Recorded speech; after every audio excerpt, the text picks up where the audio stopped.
Hello, friends, and welcome to the Secret Revelation of John Zoom preview experience. This is our first out of 2 free Zoom preview experiences. I'm Heidi Bradley, representing the Christian Science Society of Salt Lake City. We are the host for this event, and our co-host is the Episcopal Diocese of Utah. Now, as Christian scientists and Episcopalians, it is important for us to connect with each other, with other faiths, and also to learn about Jesus, his healing ministry, how he helped his followers after his resurrection, pre-denomination, as well as in the canonical text. Pre-denomination means basically before the religions got their hands on it and made their own rules and stories about Jesus's life. This is why we love and greatly appreciate Shirley and the clear, scientific, and ecumenical scholarship that Shirley teaches us and guides us. Now, I'm about to introduce Shirley. But before I do this, I want to share an incredible bonus that some of you may not be aware of.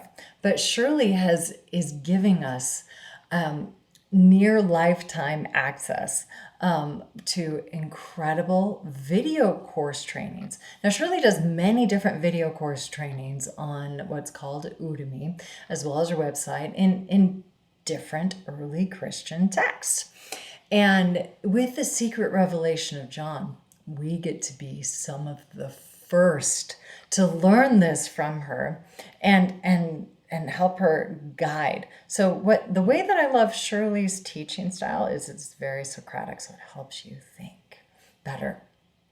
So now I'd love to introduce Shirley. So this bonus is only available if you register for our May 20th event.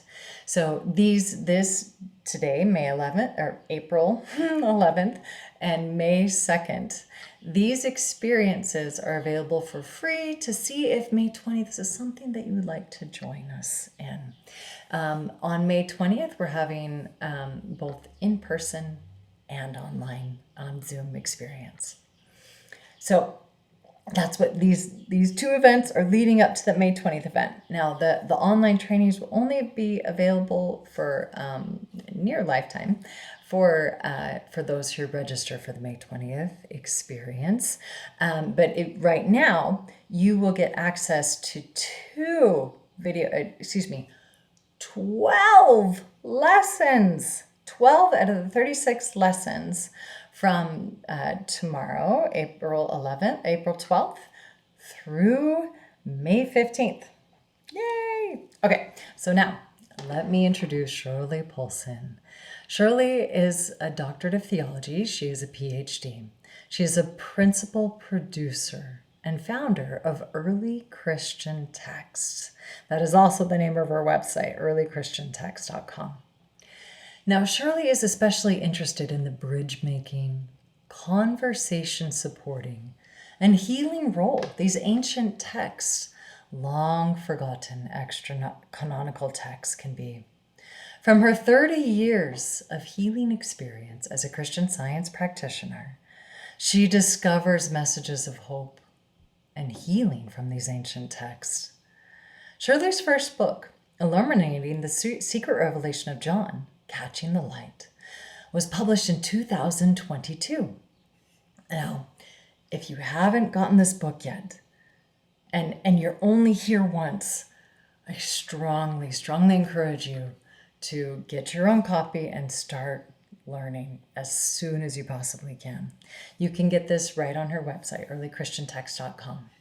So I'm a very creative person, and so I come to with Shirley with a lot of ideas and questions, and she takes a breath and go, I've never done this before. Let's learn together. And so this theme of learning together is crucial for us as we come together as Christian scientists, as Episcopalians, as other faiths, and members we've been inviting multiple different interfaith groups from all across Utah to join us. We're all muted, so let's give ourselves a round of applause and welcome Shirley Paulson to learn together. Yay! All right, loves. So I also did the joyous thing for not pressing record on the Zoom meeting, so please forgive me.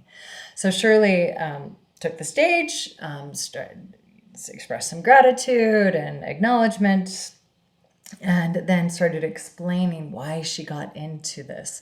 A lot of her story is on her website, but it really comes down to, people will call her a heretic as a Christian Scientist because and she was like, how is that possible? And then as she started studying these early Christian texts, especially the Secret Revelation of John, she learned that what she learned in Christian Science wonderfully mirrors what is in these extra canonical early Christian texts.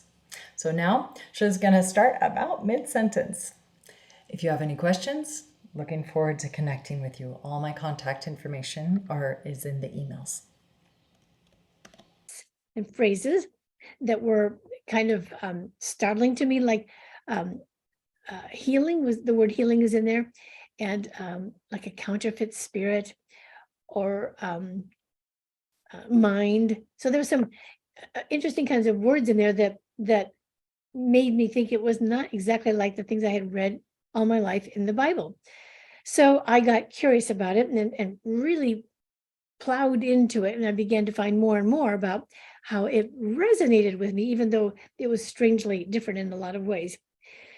Well, that's when I began to realize that there was more to this book, and then I learned by reading some of the commentaries then why it was controversial, why it was a strange book to some people and yet familiar to other people, and yet scary to people. So it just seemed like it had a lot going on, and I needed to understand it in order to know my place in the conversation.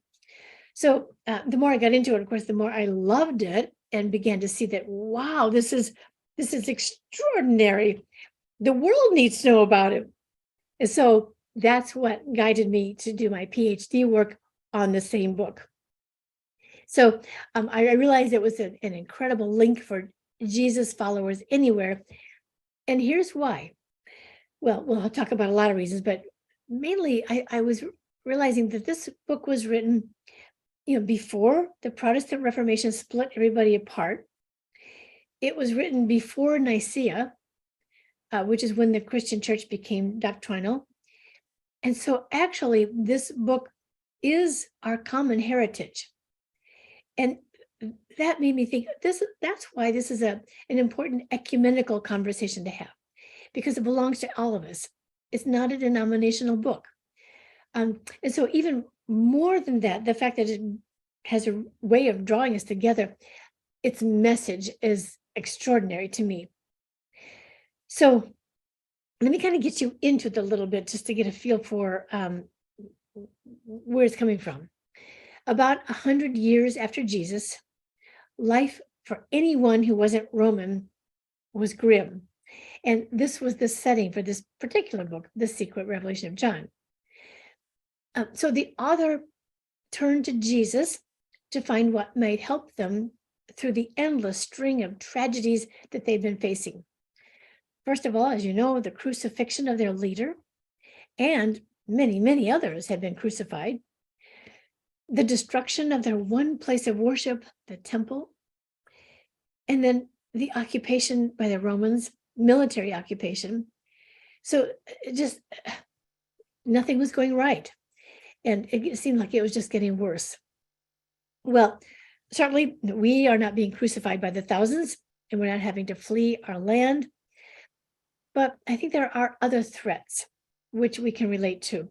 And the greatest threat they actually were facing was the threat of annihilation of their values, just disappearing. And I think in a way, many of us who are in any kind of faith family or faith community have to deal with this question of the annihilation of our values. just disappearing. Jewish history is replete with these threats. And they learned that, there's no such thing as all Jews being the same, just like all Christians are not the same, but many Jews learned that gatekeeping or arguing why they're right and everybody else is wrong was never going to solve their problem. There was something deeper inside that kept them going. It's where Jesus came from. And it was, as you know, it was a relationship with God that made him a helper healer. So now, in the way this story is going forward, excuse me, about 100 years afterward, the author of The Secret Revelation of John is wondering, how could Jesus help them now? Jesus had been crucified over 100 years ago, and the crucifixion was the Roman means of shaming and silencing people who appeared to be leaders. So the author of The Secret Revelation of John sees an enduring promise from Jesus that transcended all of these obstacles. And his book is about how the promised Christ message was present at all times and able to help. It helps and makes those who are helped into helpers. So for his book, he sets the stage with a story, an imaginary conversation between Jesus and his disciple John. That's why it's called The Secret Revelation of John. So we know it's at least a century after both were gone, but this second century situation helps us imagine how Jesus could have been helpful to the disciples after he had been so abruptly arrested and crucified. Now let's remember that there just aren't any eyewitnesses of Jesus that wrote books that are in the New Testament, other than even Paul, who was the earliest writer of the New Testament, didn't ever really see Jesus. So the stories of Jesus came from people who heard stories of Jesus and passed them down with an oral tradition. This book probably was like that. It was probably one of the oral traditions that was passed down, but this person put it together in the second century. Now, second century, remember, means in the 100s. Some of the latest books in the New Testament were written around the same time. So this was part of the wonderfully innovative and creative time when Jesus' followers were trying to figure out his message and how it could be helpful in their dire situation at the time. How could he be a savior of Israel who had been shamed and crucified? How could he have failed when he was their God-appointed leader? So Jesus, or the way he's portrayed in this book, helps John by teaching him what I call 3 gems, spiritual or theological gems. They're the teaching that bring light and healing and reformation to John, or actually anyone willing to hear this message from Jesus, which is why, again, I think it's so valuable today. And I began to see why this book could serve as a remarkable vehicle for ecumenical goals. It teaches us how to get over religious superiority and to turn the focus on becoming helper healers rather than gatekeepers of one's tradition. Jesus taught this kind of hope and responsibility, but he said nothing about doctrine or religious superiority. So this is kind of why I'm excited about this book. I think it says a lot to me as a person, but it says a lot to me in community with others, whether you're Christian or not Christian. It just says a lot about the goals and values of life that mean a lot to all of us, and that can help us to bring about healing, transformation, and make all of us into helper healers. So after I finished seminary and learned about this book, I knew I needed to do more, which is why I went on to do my PhD on the same book. And my PhD supervisors helped me to realize that I needed to be, in order to be in an ecumenical conversation about this, I really needed to come forward with my own place in relationship with this book. And since I had grown up with the Bible and with Mary Baker Eddy's book, Science and Health, I wrote my dissertation as a conversation between these two books, The Science and Health and The Secret Revelation of John, to see where they were similar and where they were dissimilar and why, and how to own my own place in it. So that was my 6-year struggle to really wrestle with the meaning of that book in my life, but also why I think it has meaning for others. So then after I finished that, I knew I needed to make this book as public as possible because it's just such an important book. And we're going to get into why I think it's so important, even more as we get into the course. But that's why I then, after I finished my dissertation, I wrote my book. Oh, where is it? Here it is. That just was published last year, where I really made an effort to make it as easy as possible for the public to read. It's called Illuminating the Secret Revelation of John. And the course we're doing right now is based on this book. So you're welcome to follow along in the book, which will give you more details than I can give you in the course, or just maybe get the book later, or not even bother with the book. I don't care. The point is that this course is based on that book. If you're, excuse me, if you're interested in getting it, you can get it from my website, which is earlychristiantexts.com. But that's up to you.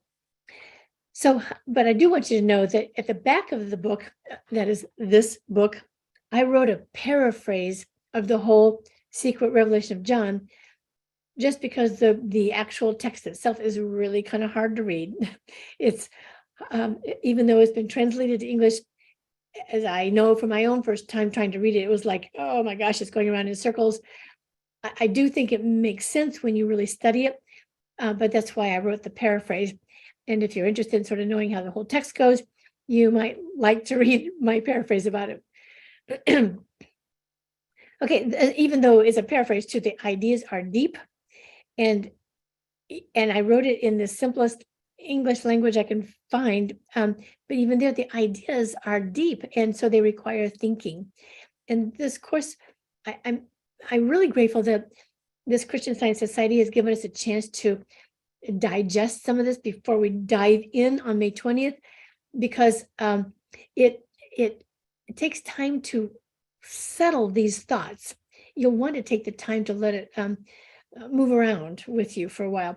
And then by the time we get together on May 20th, hopefully you will be on the same boat with me, and we can really dig in deep together to ponder and to wrestle with some of the things that we'll bring up.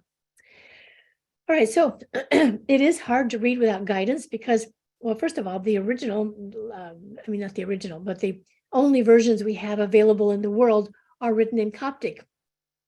How many of you know how to read Coptic? I don't see a lot of hands up there.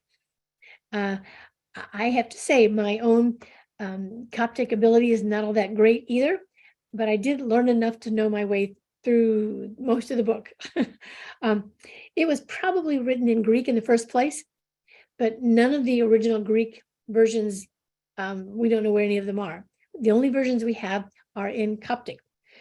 So then the other thing that makes it kind of difficult, and the reason we need a little guidance with this book, is that it was written in the context of the 2nd century culture that we know so little about. It's weird that we know so much about Greek and Roman culture, but not very much about the Jesus followers. And so this book does bring us into the culture of that day, and you need a little guidance with that, because you'll run into names and words that you probably haven't heard of, like Yaldabaoth and Barbelo and eons and so forth. So we'll talk about those strange words and how do you make sense out of them today. Most of us are accustomed to the New Testament. Not everybody, you don't have to be, but if you've grown up with the New Testament, you naturally sort of bring a mindset that says, this is the way it was. This is the way it is. That's the Bible for you. But by doing so, it means that you sort of automatically assume something else is either wrong, doesn't fit, it's strange, it's hard to know what to do with it. And that's where we're going to be wrestling together. Like, what do we do with this? The fact that it was written around the same time some of the other New Testament things were written means it was circulated. People knew this book. It was part of the material that the early Jesus followers used. The fact that we're not familiar with it makes us, and it's also not in the New Testament, makes us think, where do we go with this? What do we do with it? And that's going to be a question that we'll be wrestling with together.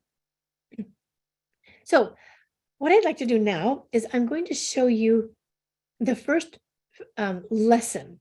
Now there are, just so you get a feel for what's going on here, the whole course has 6 sections. Each section has 5 to 7, I think so, 5 to 7 lectures.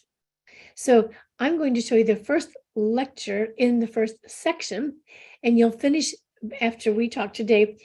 I will give you the link so that you can go and finish the whole rest of the first section between now and May 2nd, which is our next meeting, so that you'll have time to sort of think that through. But right now, I'm just going to do the first lecture for you. So I'm going to just share my screen and bring up that video. So just 1 second here while I get it. I think this is the right one. Okay, and I'll share my screen.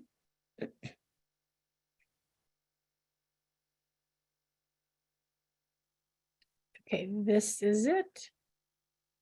When I open the screen more, there we go. Okay, it takes about 6 minutes, just so you know what we're doing here. Huh, click the button, it didn't go. Here we go, okay.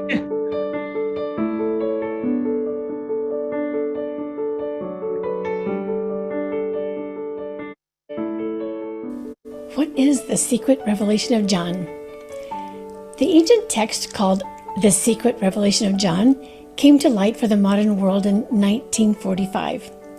Even though most people haven't heard of it yet, I expect by the time you finish this course, you'll agree with me that it has the potential to rock the world in a powerful way. It's a message of hope and encouragement. It sheds light on the Bible. It tells us more about Jesus and his followers. If it's so important and so powerful, why haven't we heard of it? Well, I'm going to hazard a guess, and again, by the end of the course, we'll see if you have found answers for yourself. My suspicion is that while it was buried and lost for over 1,600 years, scholars had made assumptions about it that don't hold up now. And perhaps more importantly, its message could be viewed as a threat to those who want to hold on to power. Then what is it? It's an ancient book, first written in Greek at about the same time as some of the other books that later became part of the established biblical canon. It was copied, translated into Coptic, and possibly other languages too.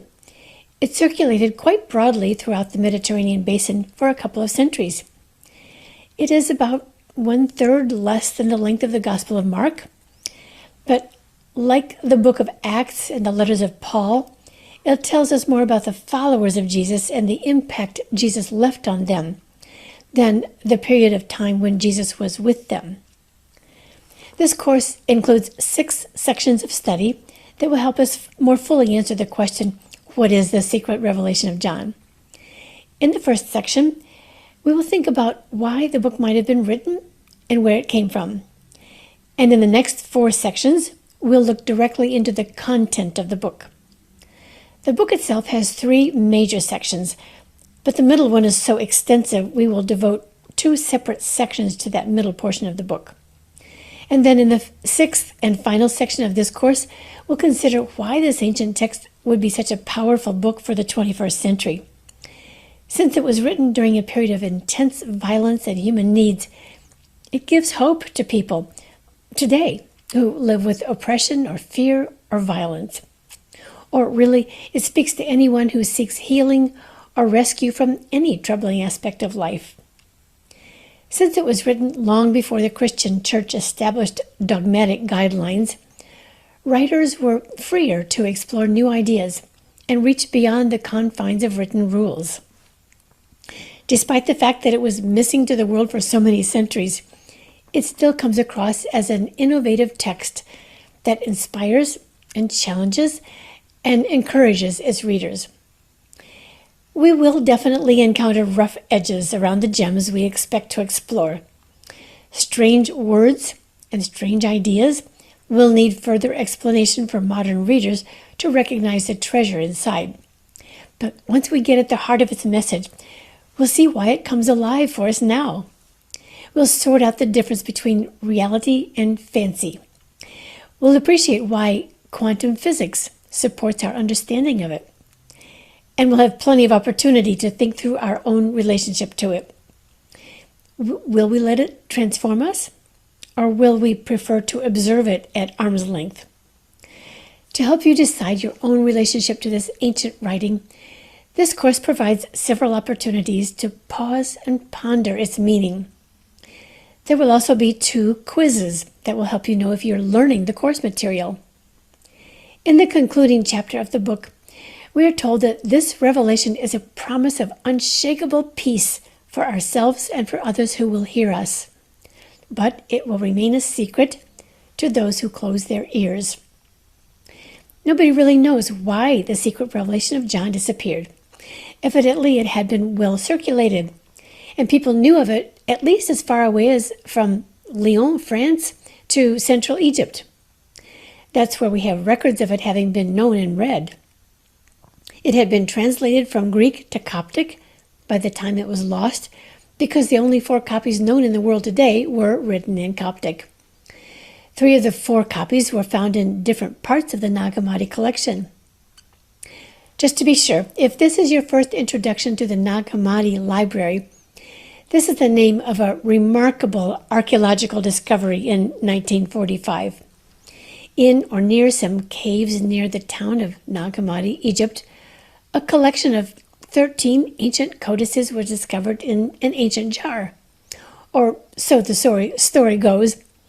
They could have also been found in a garbage heap, or as other scraps from antiquity have been found. Or else grave robbers could have invented the story about the jar. Scholars don't know for sure how they were discovered, but they certainly agree it was a stunning discovery. Each codex included several different manuscripts all stitched together. The total of all the separate manuscripts was 52 new books, and at least 40 of these were completely unknown to the modern world. The Secret Revelation of John is the only one to appear in 3 of the 13 codices, which is probably an indication of its importance at the time of its disappearance. Furthermore, this is the first known Christian writing that explains the full Christian message from creation to the meaning of sin, and finally, the means of healing and salvation.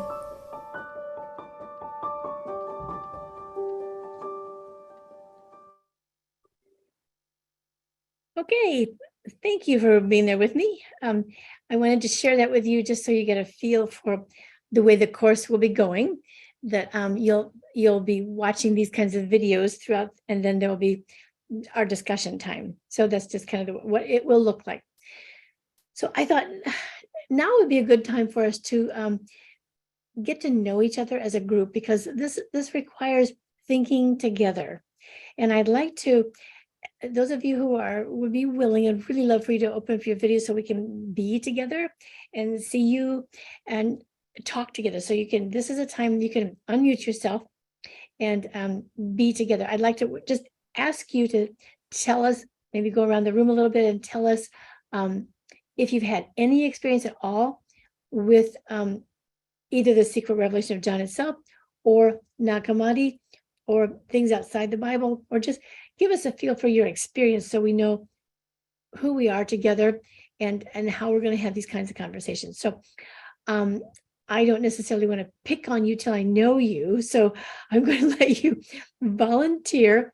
How about we volunteer the ones on video first? Is that feels good? And if you don't want to be, and then you'll be voluntold. No, just kidding. I won't voluntold any of you yet.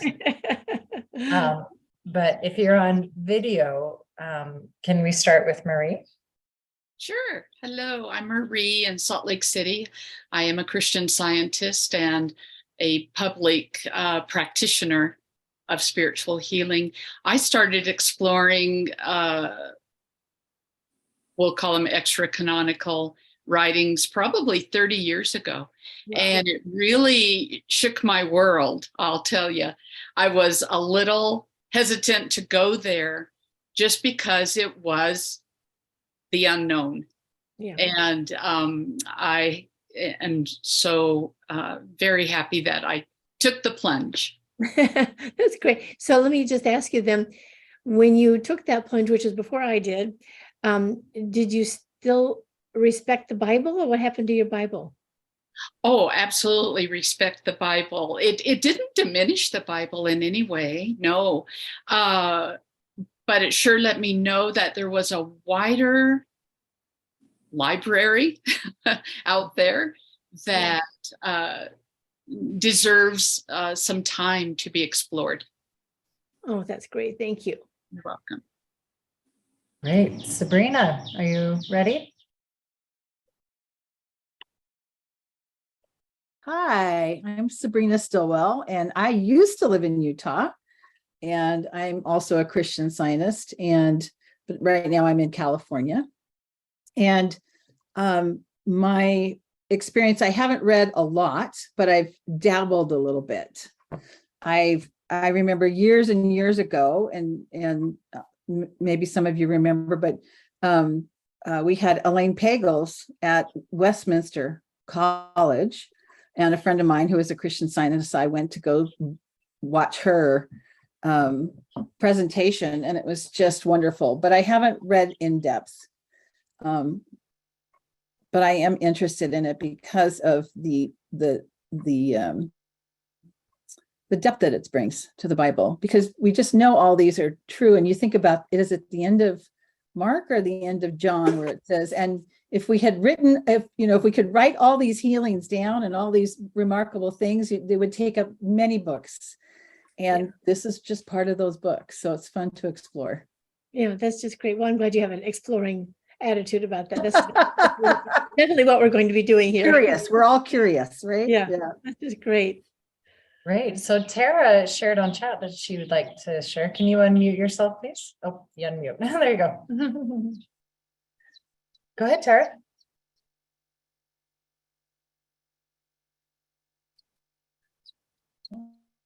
For some reason, I'm not hearing you. Anyone else hearing you? I am not. Okay, so Tara, if you could type in the chat, I will read it with my baby chickens chirping in the background. Thank you, everyone. Jim Dalrymple, would you to introduce yourself? Sure. Yeah. Sorry if you can't see my face too well, but I am a Christian Scientist, and I'm a member of the society here in Salt Lake City. My only exposure to the Secret Revelation is, Shirley, I saw a presentation of yours. I think it was like an hour or two presentation that you did at in St. Louis. Oh, And okay. yeah, and I saw that, and it I'll tell you honestly, it blew my mind.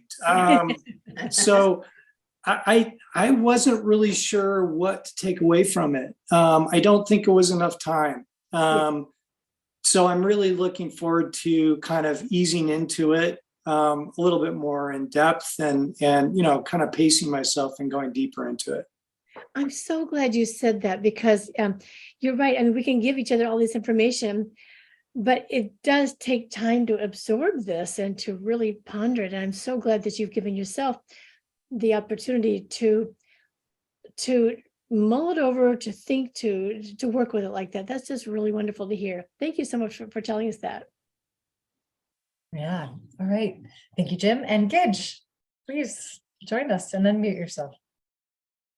Hey, I'm from St. Mary's Episcopal in Provo. I live in Springville, Utah. My background is in religious studies, and my family, many members were Christian Scientists or members of the Unity School of Christianity. So I kind of have a background with that, and also been looking at the Gnostic Gospels for a long time and wrestled with them for a long time. It seems like, I go through times when it's like, I don't know if I can really buy into this. And then the next time I take a look at them, it's like, wow, I really don't understand how I missed all that before. So I'm just really excited to explore this and happy to be here. Well, that's fascinating. So get to tell me what like what books do you remember that you've read or looked at? Gnostic gospel wise, or just well, Elaine Pagel's, of course, the Gospel of Thomas. In our parish, we've been looking at is it the Gospel of Mary? It called the Gospel of Mary. Yeah, right. And I have books that have all the apocrypha. So I've just kind of, some things seem way out there, like this is way out there. And then some things just feel like, oh, you know, I've had those thoughts, or it really resonates with me. But I'm just really just learning along with everybody else. And I'm really excited to see what you've seen. And I also have struggled with the language, with the way it was written. Like when you said, oh, this is kind of hard to understand, I thought, yeah, sometimes I put the books down thinking, I don't get it.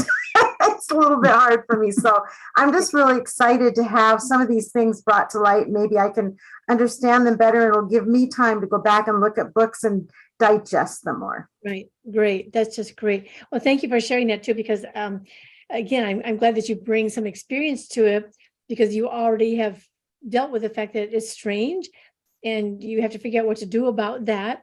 And yet there's still something there worth looking into. So thank you for sharing that. Thank you. You. Hey, Jim Gold, I gave you a pin next. Would you like to introduce yourself? Sure. Unlike Gidge, I am at the opposite end of the spectrum in terms of, I actually thought this was a talk on the book of Revelation.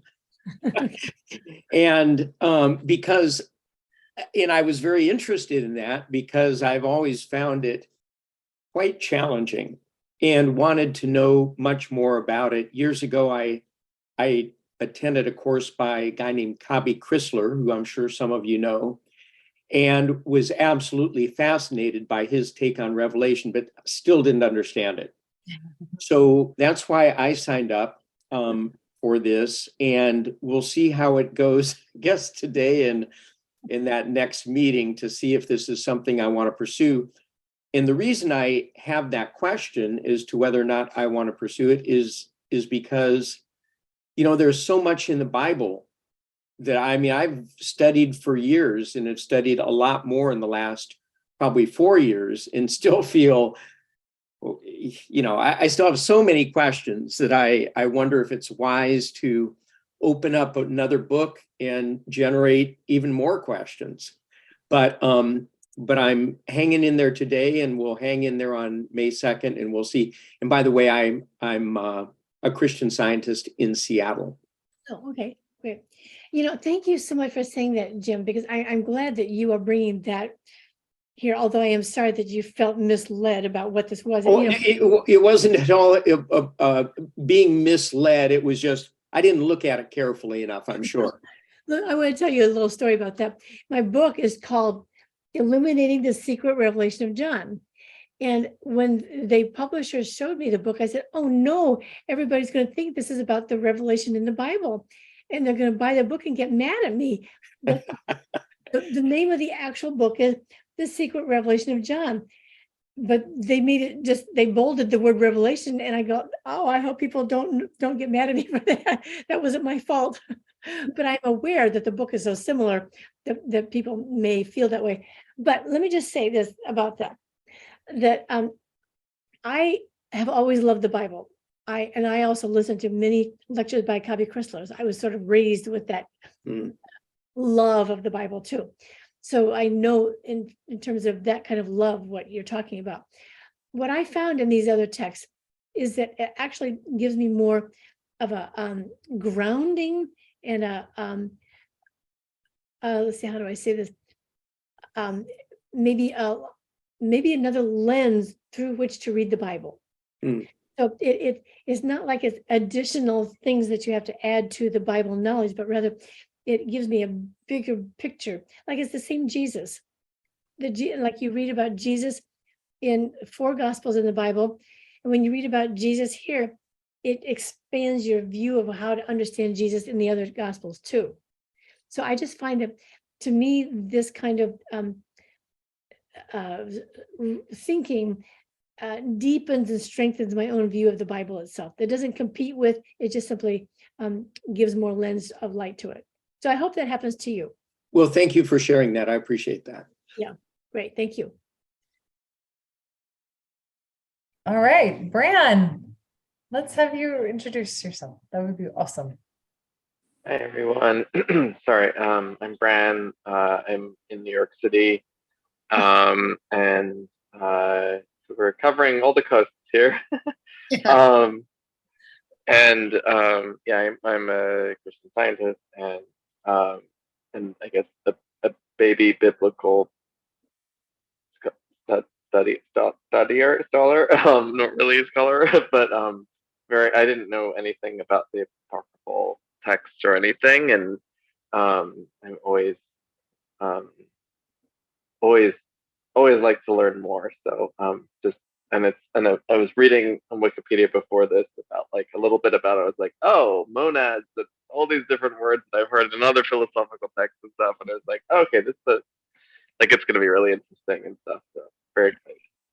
Well, it's true that this because the book is so involved in the 2nd century world, it covers the Greek and the Egyptian and the Roman and the biblical. It covers relationships with just about everybody.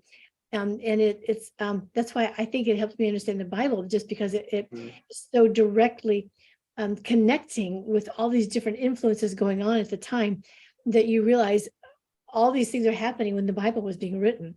So you're right, it's going to be covering all those different kinds of, it'll paint the 2nd century in more vivid colors for you.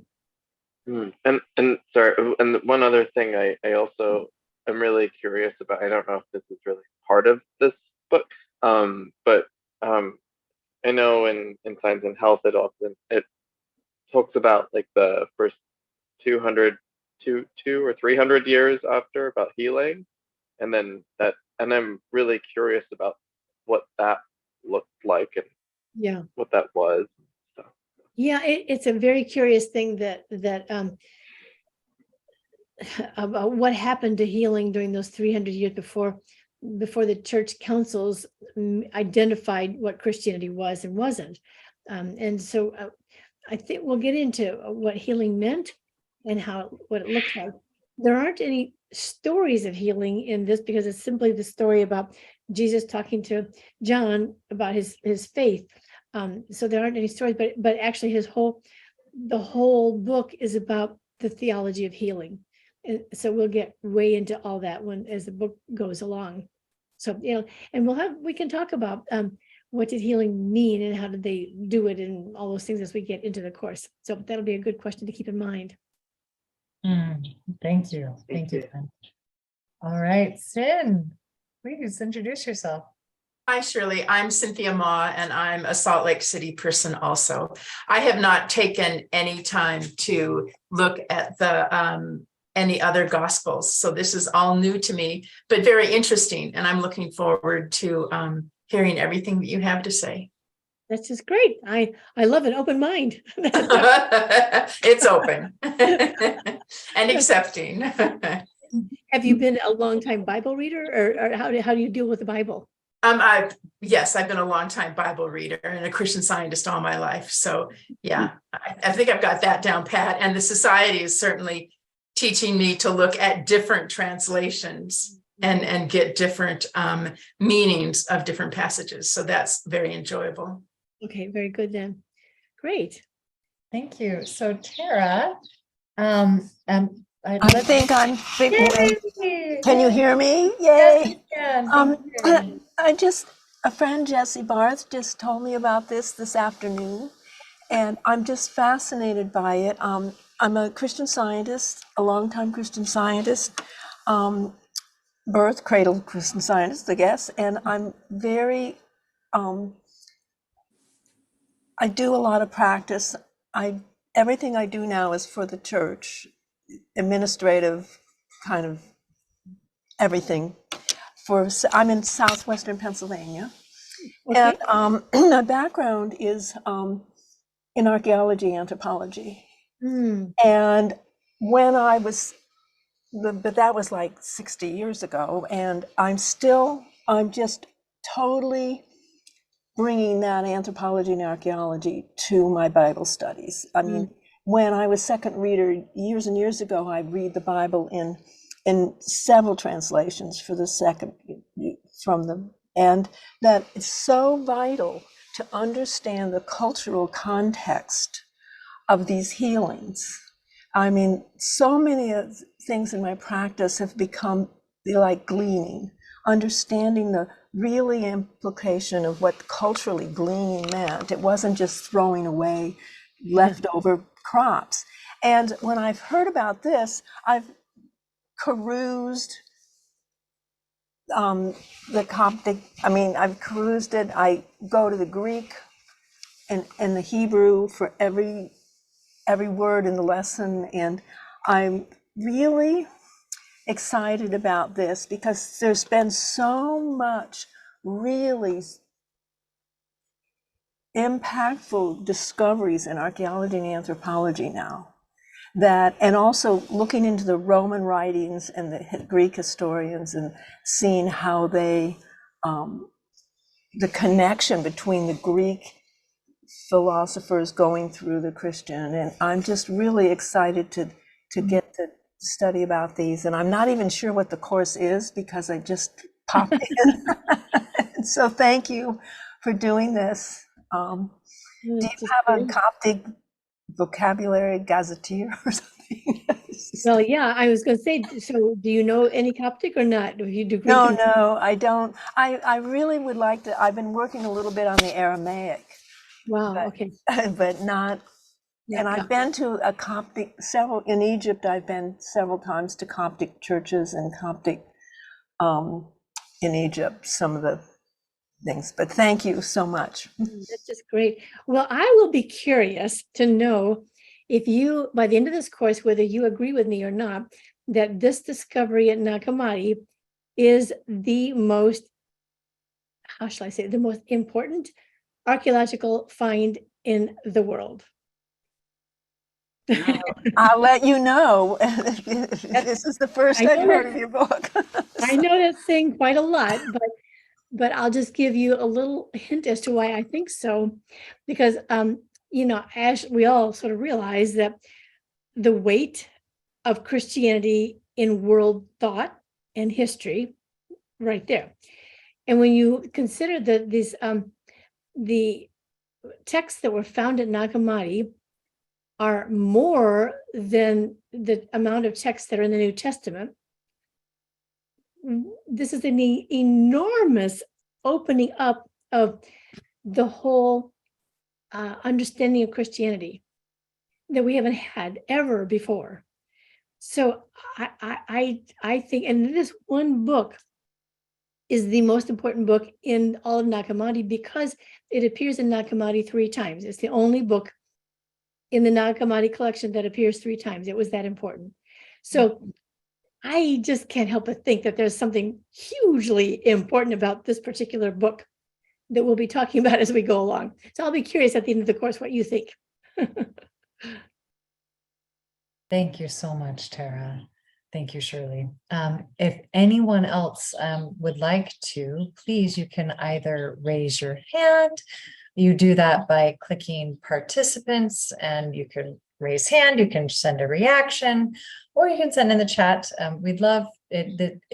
Shirley's style, as I've shared in the emails, is I relate it as the Socratic method, where it's dialogue, it's conversation, it's interaction. Let's see where you're at. Your questions lead Shirley's direction because she has so much information to share. But if not, then we are near the top of the hour. So those of you who just have your name there without your video, you can unmute yourself and just talk. So if it's hard to find the raised hand, just click on the little 3 buttons in the right. If you mouse over your name, and you'll see the 3 little buttons at the top, 3 little dots, click on that and you'll find where to either get your video on or your audio. so you can talk. But you don't have to talk either. All right. Well, then, with just a couple minutes left, of what I'd like to do is I'm going to share my screen again and show you how you proceed from here. So I'm going to give you the link that you'll need. That you'll I will be emailing this to everyone in Good. All right. emails. Yes, there's a special website. So this is the bonus. This is the moment. This You're is the moving on bonus. into I'm so excited. the real world here. All right. Yeah, so Shirley and her team have, so this is the lead in. So this is an introduction to a full day event on May 20th that is both in person in Salt Lake at the Episcopal Diocese of Utah. The Episcopal Diocese is our co-host for this event, as well as on Zoom if you are unable to travel to Salt Lake City, Utah.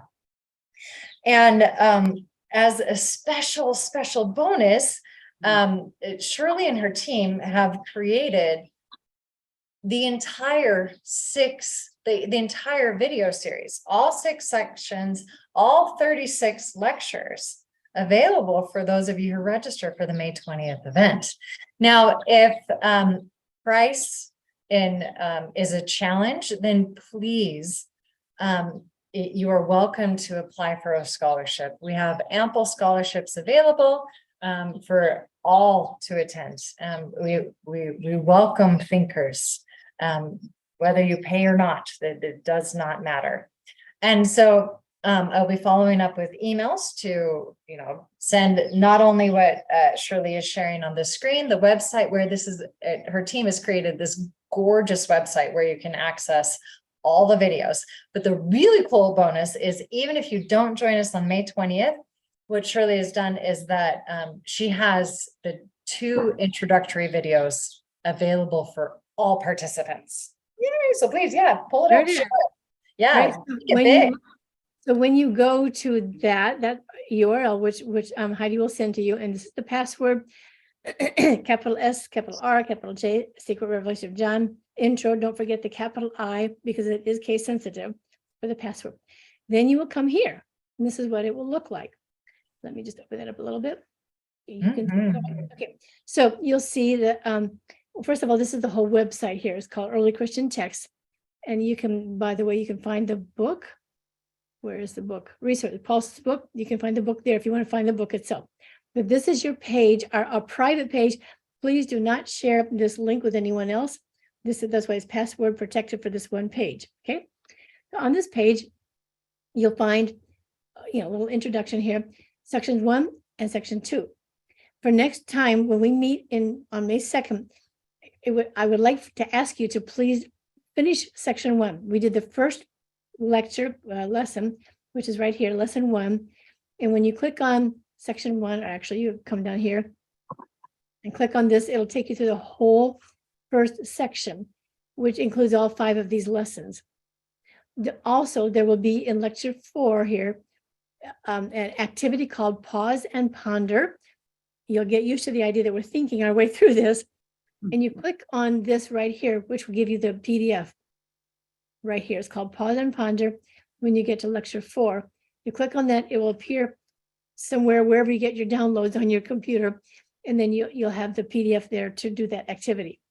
So do all of these before we meet together on May 2nd, because we're going to talk about it, and you'll be prepared when you do that. And then after that, you'll have section 2 that you'll prepare for us on May 20th.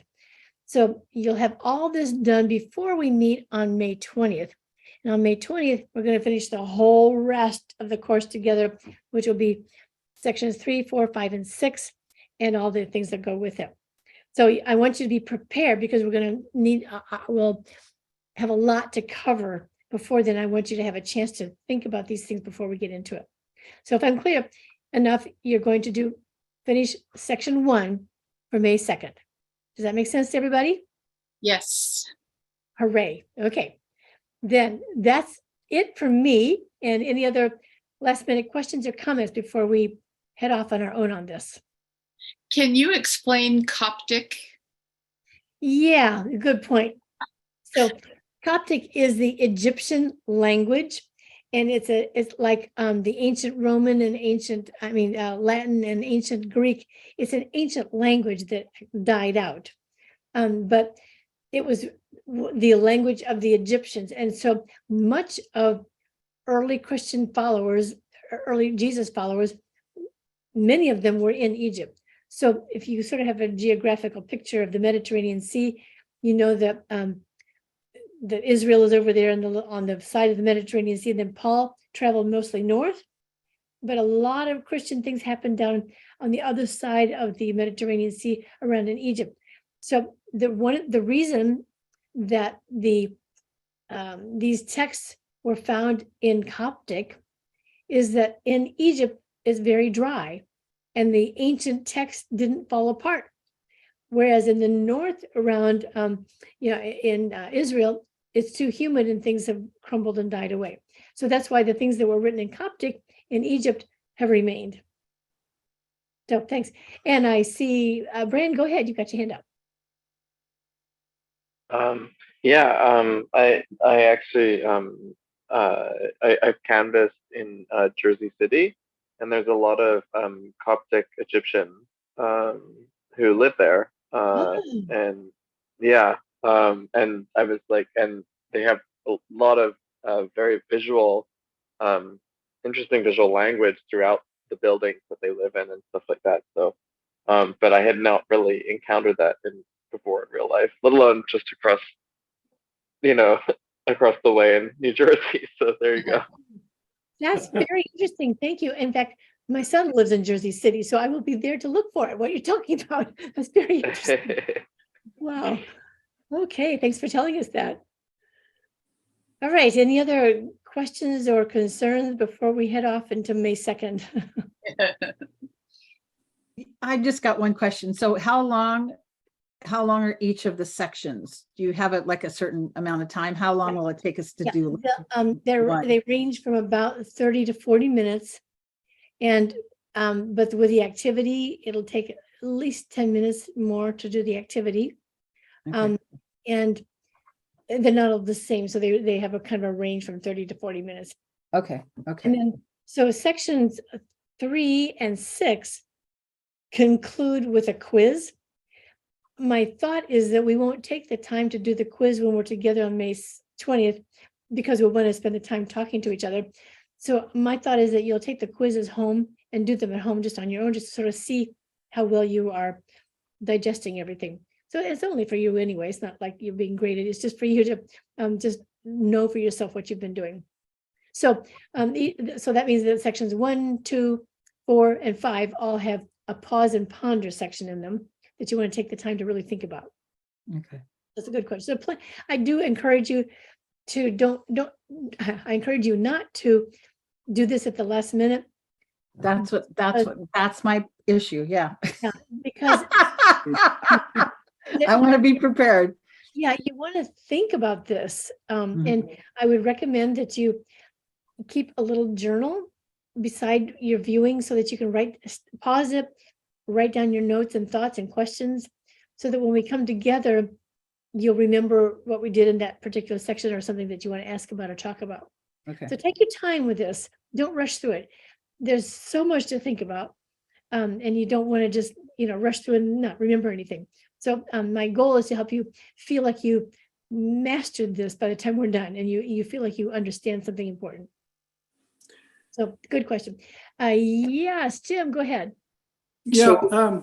So question, should we be reading the book at the same time? That's a very good question. You don't have to. I prepared the course to make it as visually and auditorially palatable as possible. The book itself is easier than the actual text, but the video courses are meant to be kind of moving you through it in a way that you can kind of follow without having to get tangled up in too much. If you feel like you got it and you want to, you can certainly follow along with the book, because it is taken right out of the book. You'll feel some of the passages are quite a bit the same. some are different, but and there's more in the book than there is in the video, obviously. So, but it's up to you. You don't have to follow the book in order to keep up with the class, but it will be an enhancement if you decide to do that. Okay, thank you. And the other Jim, I didn't realize you guys were together. Oh, sorry. So what are the hours on May 20th? Oh, good. Heidi, you can talk about that. Yes. So we are meeting for registration, coffee, tea, noosh at 8:30. And then the lecture will start. Oh, we have a new guest coming in. And then on May 20th, the lecture will start prompt at 9:30. And then it includes a delicious meal, but you're in. Well, I'm in Seattle. I won't be okay, coming. well, you won't, I may zoom in. I won't Zoom you food. Darn. I'll be doing as many other details. And then we will go till approximately 3:30 p.m. I'm sorry, we will go until the next 3 lifetimes. Just kidding. Because this content material is very deep and extensive. And I've heard other groups that have learned from Shirley then create book groups that meet once a week to go, what just happened?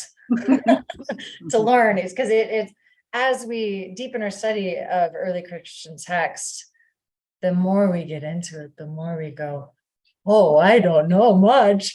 Oh, I want to learn more. And it's really nice to come together with followers of Christ, because then we speak the same language and we elevate each other.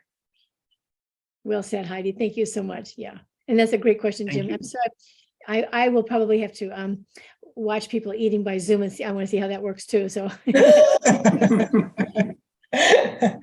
how that works, but good plans. Great. Smell-o-vision, maybe smell-o-vision. Oh, and so that would be 7:30 for coffee, tea, news, so you can sleep in. 8:30 for you because you're Pacific time. So 8:30 a.m. to 6:30. 6:30. We're an hour earlier. no, an hour. So we're starting at Mountain Time, 8:30 a.m. Okay. Okay. Lecture starts prompt at 9:30 a.m. Mountain Time. Okay. Very good. Hi, Bishop Siegel. All right. Would you like to introduce yourself as your co-host? I think that would be wonderful. Well, I'm a pretty poor co-host because I can't be there for the main lecture. You And I are can't not. be there. This is the only night that I can be here because unfortunately my schedule has a lot of travel in it over the next month. So I have to go off to bishop school and learn how to be a bishop. So that's where I will be, I think, when you all are gathering. Or I'm in Moab. I'm not even sure where I am. But anyway, I'm so glad. Heidi mentioned this to me when the very first time we met at an interfaith gathering, and I'm so excited that the Episcopal Diocese of Utah can help partner with this, and that I know we have a low turnout in Episcopalians on. I'm so glad to see some of you. Yes. But post Holy Week, I know all of my clergy are they're still like drooling in their jammies, I think. So we're not exactly fit for public consumption at this point. So hopefully some will be able to come in for the main program, and I will keep talking it up. But we're just thrilled. These are the conversations that we want. We have a retreat and conference center, and these are the conversations we want filling the building. Really deepening our understanding of Jesus's call to healing, Jesus's call to relationship and storytelling versus dogmatism. So we are really, Paulson, we're just excited that you are available to do this and share your amazing work and your amazing research and your passion. Isn't it wonderful to learn from people who I don't even care what I'm learning from them. If somebody's really passionate about what they do, it just brings such joy and energy into life. So thank you for gifting us with your passion. Well, and to Heidi for all the behind the scenes work. Thank you so much. Yeah. Well, I'm delighted to meet you too. And I've heard from Heidi what a generous and open heart you have to welcome us. And I just think this is such a terrific way to get into the story. And if you find more Episcopalians who can come, certainly it will enrich us, because it's just like hearing in stereo instead of mono. So it'll be very helpful to have a rich dialogue. With the more variety we can get, that'll be wonderful. So, but thank you for being willing to be with us right after Holy Week. And I know you have such a busy schedule, but this is terrific that you can do as much as you're doing with us. Thank you so much. All right, Heidi, are we finished for the evening? If people know what to do? We are. If you have any other questions and you've received emails from me, you have all my contact information. Whether that be logging in for Zoom or attending an event, or how do I share this with my whole community? I would love to connect with you. Thank you, Shirley. I'm giddy with learning more about Christ. Thank you all for joining us tonight. May we all remember why we're doing this and the importance of reaching our heart out to all of our brothers and sisters as we grow and learn and amplify the Christ. Thank you. Amen. Amen. Yeah. Thank you so much. Good night, everybody. Good night, everybody. Thank you. Thank Yeah, you. and everyone pop off. Let's all say goodbye together. I would love that. I would love to see just everyone, you say good night from wherever you are. Good night from San All Diego right. County. Good night, everybody. We'll see you in a couple of 3, weeks. 2, Good night. 1. Good night, Good everybody. night from Night, Salt Lake everyone. City. Mwah. Blessings. Bye-bye.